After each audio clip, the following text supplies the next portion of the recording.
నమస్తే అన్న. నమస్తే. ఎలా ఉందన్న హరిహర వీరమల్లు?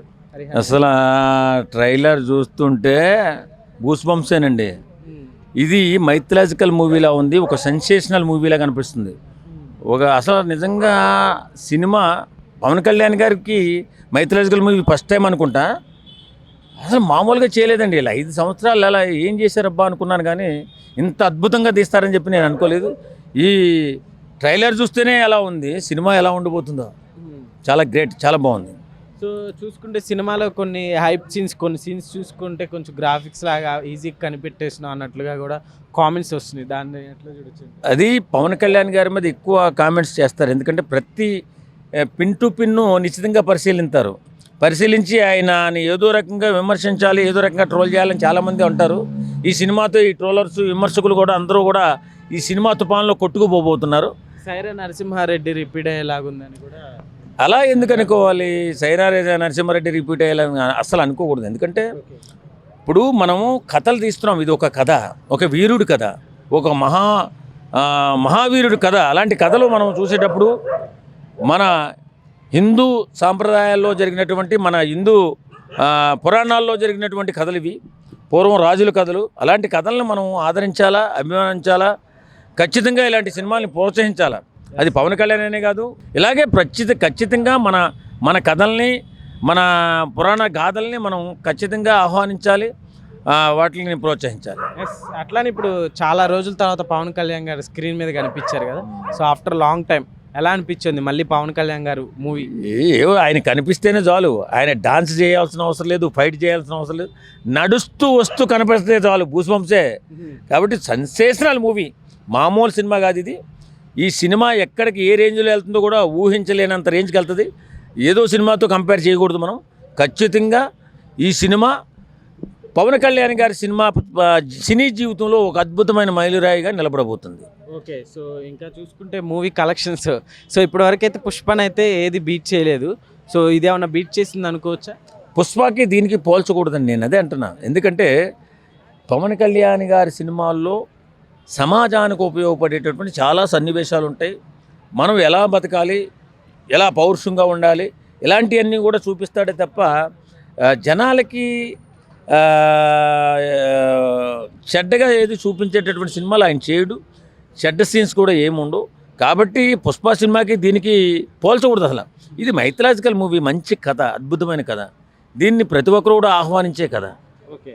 సో అయితే ఇప్పుడు ఫుల్గా పాలిటిక్స్లోకి వెళ్ళిపోయారు కదా పవన్ కళ్యాణ్ గారు. సో మూవీ ఆల్రెడీ ఒక టీజర్ అయితే వచ్చేసింది.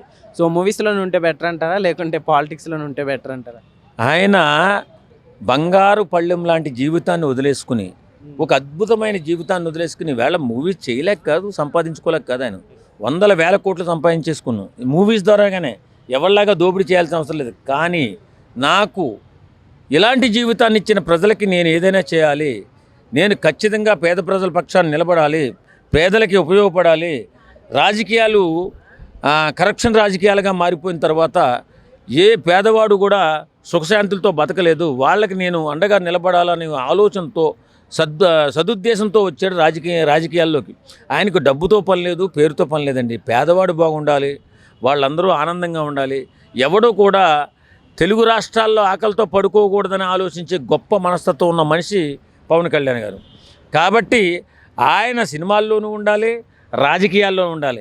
సినిమాల నుంచి దూరం అయిపోవాలని చాలామంది నాలంటూ అనుకుంటారు, కానీ సినిమా కూడా చేయాలి. కానీ ఆయన బతకాలి కదా. అందరిలాంటి రాజకీయ నాయకుడు కాదు కదా. అందరిలాగా కమిషన్ తీసుకున్న రాజకీయ నాయకుడు అయితే కమిషన్ తీసుకుని 100 కోట్లు 1000 కోట్లు సంపాదించుకుని, లక్షల కోట్లు సంపాదించేసుకుని ఒక 2 నెలలు 3 నెలలు జైల్లో ఉండి ఆ లక్షల కోట్లు వాళ్ళ కుటుంబాన్ని పనిచేసి అలాగా పేద ప్రజలు కడుపులు కొట్టేసి నాశనం చేసేయచ్చు. కానీ అలాంటి వ్యక్తిత్వం ఉన్న మనిషి కాదు. పేద ప్రజల కోసం ఆయన బంగారు లాంటి జీవితాన్ని, అద్భుతమైన జీవితాన్ని వదిలేసుకుని ఈవేళ ప్రజాసేవలో ఉన్నాడు. ఆయన ప్రజాసేవలోనూ తరించాలని చూస్తున్నారు.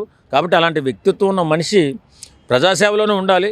కాకపోతే అప్పుడప్పుడు కూడా ఇలాంటి వినోద కార్యక్రమాలు కూడా చేయాలని మా అభిమానులుగా మేము ఆశిస్తున్నాం. హీరోయిన్కి కూడా మంచి స్కోప్ ఉన్నట్టు కనిపిస్తుంది. ఎలా ఉంది అట్లానే మ్యూజిక్, బ్యాక్గ్రౌండ్ మ్యూజిక్ ఇదంతా?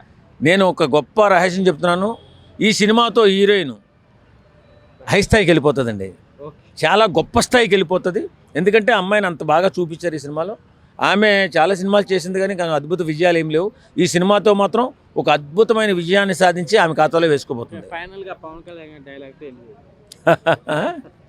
డైలాగ్ పూర్తిగా గుర్తులేదు నాకు. Okay okay thank you. Hi everyone. ఈ రోజు హరిహర వీరమల్లు ట్రైలర్ వచ్చింది, అఫీషియల్ ట్రైలర్. సో 5 years నుంచి సినిమా కోసం వెయిట్ చేస్తున్నాం కదా, మీకు ఎట్లా అనిపించింది ట్రైలర్? బేసిక్ గా మేకల్ని వేటాడే పులిని చూసింటాం, కానీ బెబ్బులకే బెబ్బుల్లా ఉన్నాడు అన్న పవన్ అన్న.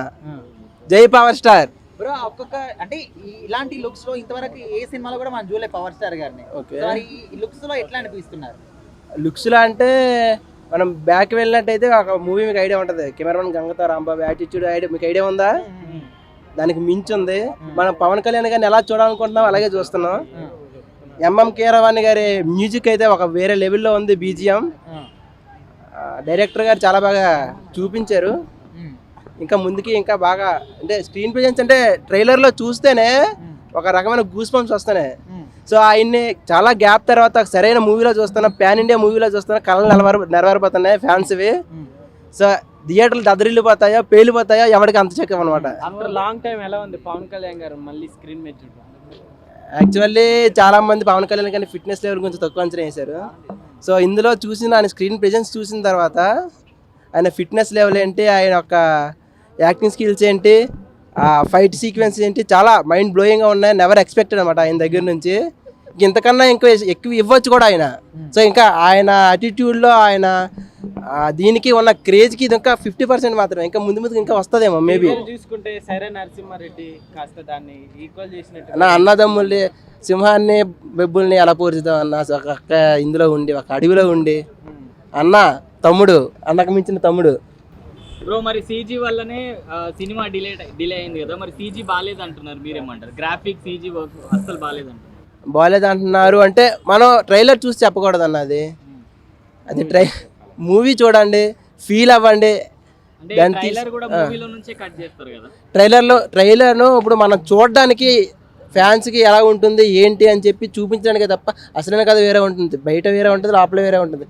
కొన్ని ట్రైలర్లు సినిమాకి రప్పించినా కొన్ని ట్రైలర్ ఫెయిల్ అయినా మూవీ ఒక రేంజ్లో ఉంటుంది. అన్నకి తిరగలేదు అనుకోండి పవన్ కళ్యాణ్ గారికి, అది చెప్పవసరం లేదు. హరిహర వీరమల్లు ట్రైలర్ ఎలా ఉంది? ఇప్పుడే నేను హరిహర వీరమల్లు సినిమా ట్రైలర్ చూసా, షాక్ అయిపోయినా, అంతే కళ్ళు తిరిగి పడిపోయినా. పవన్ కళ్యాణ్ గారినే సీఎం డిప్యూటీ సీఎం అయిన తర్వాత మళ్ళీ ఒక స్వాతంత్ర సమరయోధుడిగా చూస్తున్నామన్నా. ఎలాంటి లుక్లో కావాలో, ఎలాంటి క్యారెక్టర్ చూడాలో చూస్తున్నాం. ఫ్యాన్స్ అందరికీ పండగ. ఇంకా నాకైతే పూనకాలే గూస్ బంప్స్ వస్తున్నాయి. అబ్బా నా వల్ల అయితే కావట్లేదు అసలు. సినిమా ఎప్పుడెప్పుడు థియేటర్లోకి వస్తుంది వెయిటింగ్ అన్న. డ్యాన్స్ చేయాలి, సినిమాలో గోల చేయాలి. ఇంకా పవన్ కళ్యాణ్ అన్న కోసం ఇంకా భీమల్ నాయక్ సినిమా తర్వాత సినిమాయే రాలే ఇంకా. కాబట్టి ఈ సినిమా కోసం వెయిటింగ్ చేస్తున్నాం. సంవత్సరాలుగా కాయలు కాసిపోతున్నాయి. దయచేసి ఇప్పటికే సినిమాని 10 సార్లు అయిపోయారు, వదిలేయండి ఇప్పటికైనా. వాళ్ళు ఎవరు అన్నారు గ్రీన్ మ్యాట్ అని, సినిమా బాగలేదని, విఎఫ్ఎక్స్ అని. కాదు, అంత అబద్ధమే.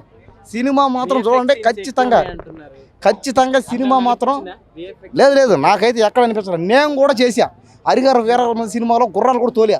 కాబట్టి సినిమా అయితే ఇంకా మామూలుగా లేదు అన్న. ఈ సినిమా కోసం ఫిట్నెస్ కానీ కష్టపడ్డం కానీ ఫైట్లు చేస్తాడన్నా. కత్తిలు ఎత్తుకొని గుర్రాలు తోలుతా, ఆ గుర్రాల మీద దూకతా, కత్తిలు ఎత్తుకొని నరకతా ఉంటే పాకిస్తాన్ వాళ్ళే తెగిపోయి దేశం నుంచి తరిమేస్తుంటే బా సినిమా అసలు మామూలుగా కాదన్న సినిమా. ఒక్కసారి మీరు చెబితే వినాలి, మాట వినాలి. ఆ డైలాగులు ప్రతిదీ అంటే ఫస్ట్ కాడి నుంచి లాస్ట్ దాకా ప్రతి సీను ప్రతి మాట డైలాగ్ అంతే. సినిమాలో డైలాగులు, యాక్టింగు, డ్యాన్సులు, ఫైట్లు, కామెడీలు. ఇంకా మన ఫ్యాన్స్ కోసం ఎక్కడ హట్ అవుతామని ఫ్యామిలీ వాళ్ళ కోసం వల్గారిటీ సీన్లు, రొమాంటిక్ సీన్లు కూడా తగ్గించారనమాట. మరి అంతేమిలే, ఎలివేషన్ ఏమిలే, ఏదో జస్ట్ వాళ్ళు వస్తారు పోతారు అంతే. హీరోయిన్లు ఏమన్నారు, వాళ్ళు వస్తూ ఉంటారు పోతూ ఉంటారు. కానీ ఇక్కడ ఎవరున్నారో మన అన్న ఉన్నాడు, మన పవన్ కళ్యాణ్ అన్న ఉన్నాడు. కాబట్టి అన్న సినిమా కోసం మనం వెయిటింగ్ చేస్తున్నాం. సంవత్సరాలుగా వెయిటింగ్ ఇక్కడ. కాబట్టి ఖచ్చితంగా వస్తుంది. ఆయన ఎక్కడ పాలిటిక్స్లో ఉండేది దేనికి? ఒక్కటే రీజన్, పేద ప్రజలకి సహాయం చెయ్యాలి, దేశంని డెవలప్మెంట్ చేయాలి, అంతే. అదొక్కటే అక్కడ ఉండేది. సినిమాలు తీసేది దేనికి? సినిమా తీసినా కూడా సినిమా తీసిన దాంట్లో ఆ వచ్చిన డబ్బు మొత్తం మళ్ళీ పేదవాళ్ళకే. కాబట్టి ఏంటంటే సినిమా తీసినా పాలిటిక్స్లో ఉన్న అందరికీ ఎప్పుడైనా పేదవాళ్ళకి సహాయం చేస్తాడు. కాబట్టి ఖచ్చితంగా సినిమా మాత్రం ఇండస్ట్రీ చేస్తాం అంతే. సినిమా బాగున్నా బాగలేకపోయినా ఖచ్చితంగా ఆడిస్తాం అంతే. కోట్లు ఎన్ని కోట్లు కలెక్ట్ చేయొచ్చు? ఈ సినిమాకి ఎన్ని కోట్లు వచ్చినా తక్కువే, దీనికి వేల కోట్లు లక్షల కోట్లు వచ్చినా తక్కువే. కానీ చూద్దాము, మన తెలుగు సినిమా గ్రాఫ్ ఈ సినిమాతోన పెంచదాం, అందరం ఖచ్చితంగా ఈ సినిమాని ఆడిద్దాం అంతే. ఖచ్చితంగా 10,000 కోట్లు మాత్రం కొట్టి చూపిస్తున్నాం అంతే.